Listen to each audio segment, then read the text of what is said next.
Well, good morning, and thank you for joining us here at 6:01. This is a live look from the Vatican at this hour. People are gathering there to pray for Pope Francis, who is awake but in critical condition in the hospital. An update that we just learned here in the last few hours.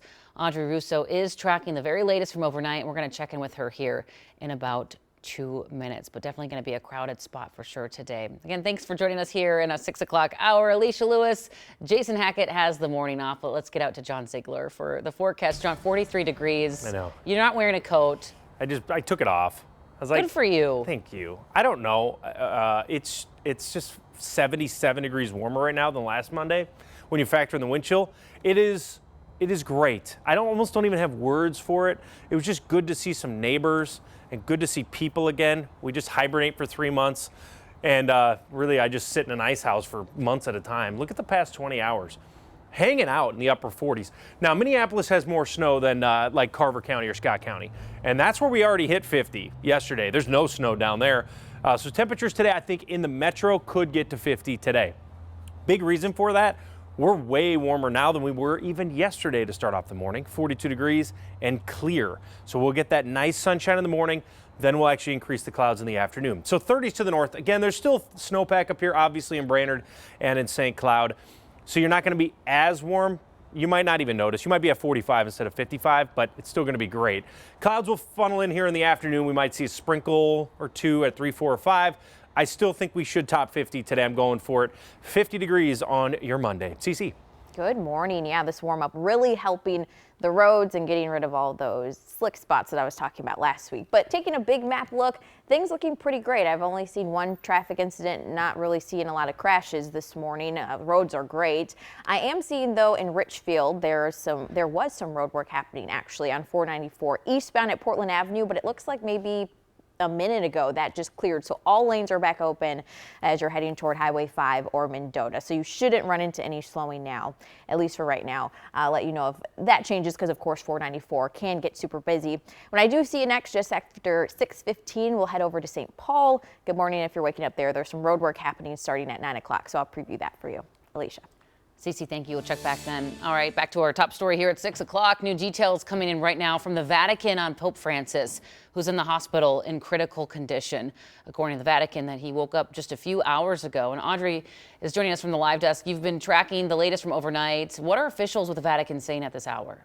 Well, Alicia, in the last 13 minutes, the Vatican posted a new message of support for the Pope from an archbishop in Ukraine. And in the last 3 hours, they released a statement saying that the night went well and that the Pope slept and that he is resting at this point in the hospital. So the Vatican says that Pope Francis is still at this point listed in critical condition.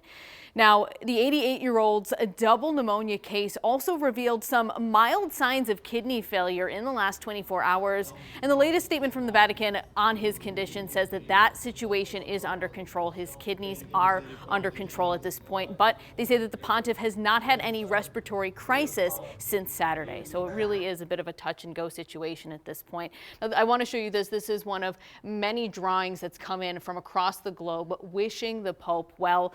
Now, the Pope is about 23 minutes away from the Vatican. He's in a hospital in Rome, and he was admitted back on Valentine's Day. Alicia? All right, Audrey, thanks for that update. And we are getting a live picture from the Cathedral of St. Paul this morning from our photographer, Jack Stanek. In 90 minutes, they'll be opening their doors for Mass to pray for the Pope. We were there yesterday as people gathered for worship.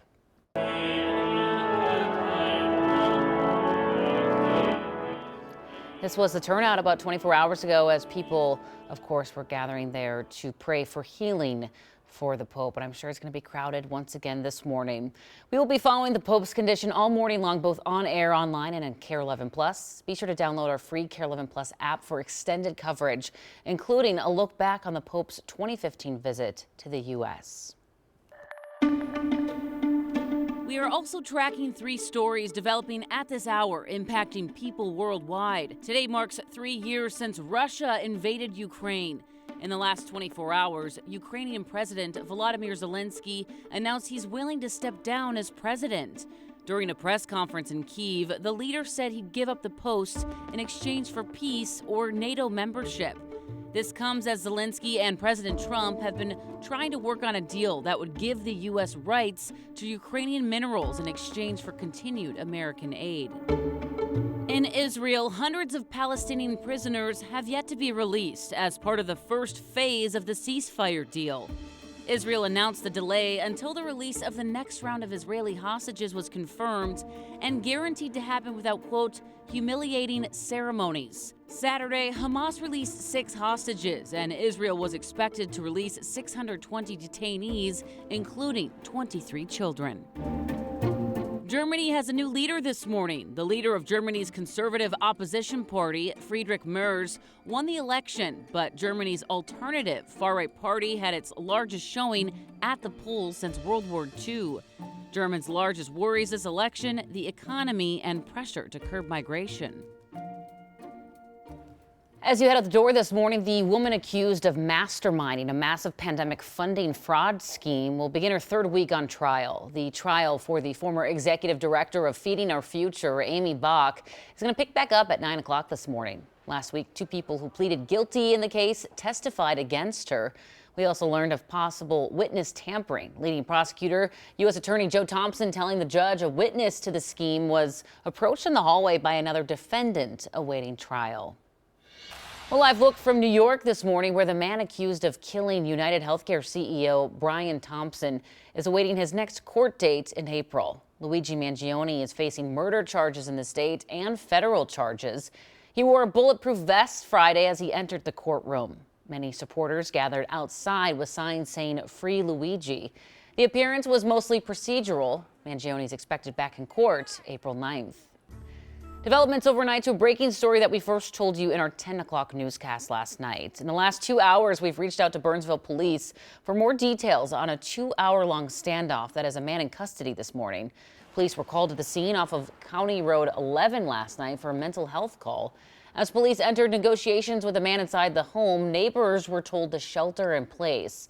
We're also told 2 kids were inside at the time, but were able to safely escape. We spoke with one person who's lived in the neighborhood for 21 years. They tell us it's difficult to see this happening. It's kind of hard because it's almost a year ago now that we lost the 2 police officers and the first responder. So it kind of stirs up bad memories again. And, anytime there's a child involved, it's kind of disheartening, to see this happening, especially in your own neighborhood. Now, the man was arrested around 8 last night, ending the standoff peacefully. And at last check, he was being evaluated at a hospital. We are in contact with police this morning, and we'll bring you any updates as they come in.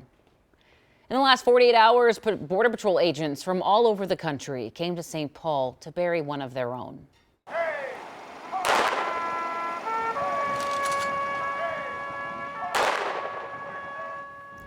Border Patrol agent Chris Mayland from Minnesota was laid to rest Saturday at Fort Snelling after a procession of first responders. The Minnesota native was shot and killed at a traffic stop in Vermont on January 20th. He served in the Air Force and in security at the Pentagon before becoming a Border Patrol agent. Mayland's family described him as a warm and inviting person with a kind heart and a fighting soul.